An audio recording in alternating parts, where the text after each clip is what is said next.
जैसे जैसे फोन की घंटी बजने लगी, शिखर की धड़कनें भी और तेज होने लगी। मगर दूसरी ओर से किसी ने फोन नहीं उठाया। पर शिखर को तो अपने सवालों के जवाब चाहिए थे किसी भी हाल में। इसलिए उसने बिना हार माने वापस उसी नंबर पर फोन लगाया। इस बार दूसरी ओर से एक आवाज आई, आपके द्वारा डायल किया गया नंबर अभी बंद है। शिखर समझ गया कि उसे फोन पे कोई जवाब नहीं मिलने वाला, तो उसने तुरंत उस नंबर पर एक टेक्स्ट किया, कौन हो तुम? सामने से भी तुरंत जवाब आया, आपका शुभचिंतक। ये कौन हो सकता है जो बार बार अपने आप को मेरा शुभचिंतक बता रहा है, और क्यों? आखिर एक अनाथ का कोई शुभचिंतक क्यों बनना चाहेगा? शिखर ने एक एक करके कई सवाल किए, मगर दूसरी ओर से कोई जवाब नहीं आया।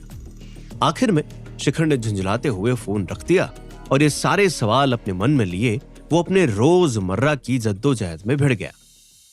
चाहो तो और कुछ दिन यहां ठहर सकते हो, अभी जाओगे भी कहां? रवि ने शिखर से परेशान होते हुए पूछा। मगर शिखर ने अपना मन बना लिया था। वो अपने दोस्त को अपनी वजह से और परेशान नहीं करना चाहता था। तुमने मेरे लिए जो भी किया है वो ऑलरेडी मुझ पर बहुत बड़ा एहसान है। तुमसे और फेवर्स लेके मैं हमारी दोस्ती का फायदा नहीं उठाना चाहता। थैंक यू हर चीज के लिए। ये कहकर वो वहां से निकल गया। जब तक किसी घर का इंतजाम ना हो जाए तब तक किसी होटल में रुक जाता हूं। ये सोचते हुए शिखर रास्ते में सबसे पहले दिखने वाले होटल में घुस गया। होटल का नाम ब्लू लिली था, शहर के सबसे मशहूर होटल्स में से एक। शिखर जैसे ही घुसा, उसे कहीं से उसे आवाज सुनाई दी, ये तो शिखर ही है ना? शिखर ने पलट कर देखा तो उसके सामने कॉलेज का वही गैंग खड़ा था जिन्होंने कल उसका मजाक उड़ाया था। शिखर को देख अंकुश फिर बोल पड़ा, हमारे गेस्ट ऑफ ऑनर हमारे पीछे पीछे यहां भी आ गए? क्यों यार शिखर, यहां भी डिलीवरी करने आया है या वेटर की नौकरी पकड़ ली? ये सुनते ही सबकी हंसी छूट गई। शिखर का गुस्सा फूटने ही वाला था कि तभी एक आवाज आई, कल रात के लिए माफी मांगने की जगह उल्टा फिर वही काम किए जा रहे हो। शिखर और बाकी सब ने पलटकर देखा तो अनन्या उनकी ओर चली आ रही थी। अनन्या सीधा शिखर के सामने आकर खड़ी हो गई। उसको अपने इतने करीब पाकर शिखर का भी गुस्सा थोड़ा शांत हो गया। अनन्या ने शिखर की आंखों में आंखें डालते हुए कहा, इन सभी की तरफ से मैं तुमसे माफी मांगती हूं। तुम्हें माफी मांगने की कोई जरूरत नहीं है। अगर जरूरत है तो कुछ नए दोस्त बनाने की, क्योंकि अपनी हरकतों की वजह से एक दिन ये खुद तो डूबेंगे, साथ में तुम्हें भी ले डूबेंगे। शिखर की इस बात पे अनन्या के सभी दोस्त चौंक गए। अंकुश ने अपने बगल में खड़े लड़के से बोला, चूजे के भी पर आ गए। आखिर इसमें इतनी हिम्मत कहां से आ गई कि अनन्या को हमसे दूर रहने को बोल रहा है? अब तो इसको सबक सिखाना ही होगा। अनन्या ने अपनी मीठी सी आवाज में जवाब दिया, as a gesture of apology क्यों ना तुम हमारे साथ लंच पे चलो? बाकियों ने उल्टा रिएक्ट करते हुए पूछा, हम क्यों दें इसके खाने के पैसे? ना तो ये हमारा दोस्त है, ना ही इससे दोस्ती करने में हम में से किसी को कोई दिलचस्पी। अनन्या ने सबको डांट लगाई, अगर तुम में से किसी को भी इस बात से कोई दिक्कत है तो वो आज से मेरा दोस्त नहीं। मुझसे दोस्ती करने में तो दिलचस्पी है ना? ये सुनकर अंकुश तुरंत बोल पड़ा, अरे ये तो मजाक कर रहा है। शिखर को तो आज हम साथ मिलकर ट्रीट दे रहे हैं। हाँ भाई शिखर, अब मना मत करना। अनन्या ने भी शिखर से रिक्वेस्ट की, प्लीज अगर हम सबको माफ कर दिया तुमने तो मान जाओ। अनन्या ने जितनी प्यार से ये बात बोली, शिखर उसे मना नहीं कर पाया। आखिर इसी दिन का तो उसे बेसब्री से इंतजार था जब अनन्या उससे बात करे। सभी दोस्त साथ मिलकर होटल के रेस्टोरेंट में एक टेबल पर बैठ गए, जहां वेटर ने सबके सामने खाना परोसना शुरू कर दिया। जैसे ही गर्मा गर्म खाने की खुशबू शिखर के पास पहुंची, उसे याद आया कि पिछले 2 दिन से उसने खाने का एक निवाला तक अपने मुंह में नहीं लिया था। जिंदगी इतनी तेज रफ्तार से भागी जा रही थी, खाना खाने का ना तो उसे ख्याल आया, ना ही इस बात पे उसका ध्यान गया। शिखर एकदम से खाने पर टूट पड़ा और उसे ऐसे खाते हुए देख अंकुश जोर से बोला, कैसे जानवरों की तरह खा रहा है। It's a cheap and low class. Shikhar उसका जवाब देने ही वाला था कि अनन्या ने अपना हाथ उसके हाथों पर रखकर उसे शांत होने का इशारा किया। बस अनन्या के हाथों के स्पर्श मात्र से ही शिखर का सारा गुस्सा मानो गायब हो गया। अनन्या अंकुश को कुछ बोलने ही वाली थी कि उसके पापा का फोन आ गया। हाँ पापा। अच्छा, मैं फौरन आती हूँ, मुझे बस 10 मिनट लगेगा। उसने हड़बड़ी में फोन रखते हुए शिखर से बोला, माफ करना, पापा को कुछ इमरजेंसी आ गई है, मुझे जाना होगा। तुम आराम से बिना किसी बात पे ध्यान दिए खाना खाओ। आफ्टर ऑल आज हमारी तरफ से ट्रीट है। इतना बोल वो वहां से निकल गई। जब शिखर का सारा ध्यान सामने रखे खाने पर था, तब अंकुश ने मौका देखकर एक व्हाट्सएप ग्रुप बनाया जिसमें उसने बाकी के दोस्तों को मैसेज भेजा, सभी अपना खाना ऑर्डर कर लो, फिर सब एक साथ चुपके से यहां से निकल जाएंगे। चलो इस शिखर के बच्चे के आज मिल के मजे लेते। सबको यह प्लान बहुत अच्छा लगा और उन्होंने एक एक कर खाना ऑर्डर करना शुरू किया। फिर शिखर को अंकुश ने बड़े ही कैजुअली कहा, हम सभी जरा पास से कुछ तस्वीरें खींच के आ रहे हैं, तब तक तुम आराम से खाओ। और एक एक करके सब वहां से निकल गए।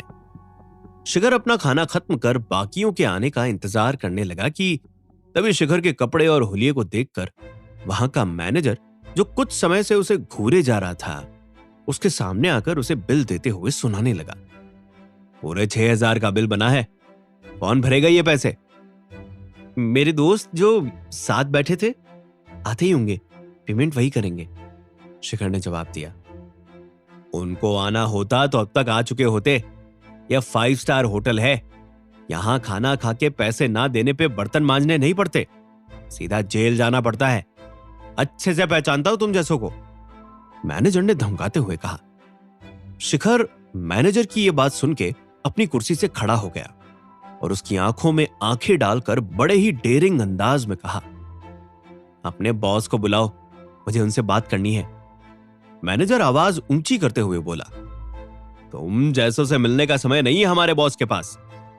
शिखर बोला, मुझे ये होटल खरीदना है। इस बात पे मैनेजर की हंसी छूट गई। खाने के पैसे देने की औकात है नहीं और होटल खरीदने की बात कर रहा है।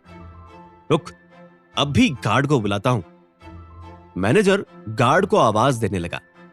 तभी शिखर ने उसे अपने फोन में अपना अकाउंट बैलेंस दिखाया, जिसे देखकर मैनेजर की आंखें और मुंह खुली की खुली रह गई। शिखर के चेहरे पे बोल्ड सी मुस्कान छा गई जब वो मैनेजर को अपनी गलती समझ आई। होटल के सबसे खूबसूरत स्वीट में शिखर मैनेजर के साथ होटल के मालिक के आने का इंतजार कर रहा था। मैनेजर अपना पसीना पोंछते हुए बोला, बॉस होटल के पास ही कहीं मीटिंग कर रहे हैं, वो बस आते ही होंगे। तभी उस स्वीट का दरवाजा खुला और एक अधेड़ उम्र का इंसान गंभीर सा चेहरा लिए शिखर के सामने आया। शिखर ने अपना हाथ आगे बढ़ाते हुए बॉस से कसकर हाथ मिलाया। शिखर के अंदर का आत्मविश्वास देख बॉस भी अपने आप को उसके सामने छोटा महसूस करने लगा और उसने पूछा, क्या मैं आपको शिखर सर बुला सकता हूं? शिखर ने बड़ी ही सहजता से जवाब दिया, आप मुझसे बड़े हो, आप जो मर्जी बुला सकते हो मुझे। शिखर की यह बात सुन बॉस ने बोला, काफी होनहार लगते हो आप, इतने कम उम्र में ही करोड़पति बन गए। शिखर और बॉस दोनों आराम से बैठ गए तो मैनेजर ने बॉस का परिचय दिया, ये दिव्यांशु शाह है, इस होटल ब्लू लिली के मालिक। थोड़ी देर पहले दिव्यांशु शाह ने जैसे ये बात सुनी कि उनका होटल कोई खरीदना चाहता है, वो खुश हो गए। दरअसल उनका बाकी कंपनी नुकसान में जा रहा था बहुत समय से, सारे फंड्स खत्म होने को आए थे। अगर ऐसा ही चलता रहता तो थोड़े समय में वो कंगाल घोषित होने ही वाले थे। ऐसे में जब उन्हें पता चला कि कोई उनका होटल खरीदना चाहता है, वे बेहद खुश हुए और तुरंत शिखर से मिलने आ गए। उस कमरे में अकाउंटेंट को बुलाया गया। होटल की रकम 8 करोड़ रुपए तय की गई, जिसे शिखर ने बिना मोल भाव किए मान लिया और सीधा कागजात बनवाने को बोल दिया। पेपर्स बनने में थोड़ा समय लगे, मगर आज से आप यही समझिए कि ये होटल आपका हुआ। दिव्यांशु ने शिखर को बताते हुए उससे विदा ले लिया।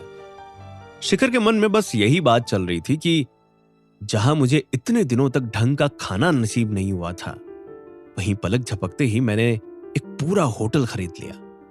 न जाने क्यों फिर से अपने सपनों के पूरा होने की उम्मीद जाग रही है, और इस बार मैं हारूंगा नहीं, सिर्फ हराऊंगा।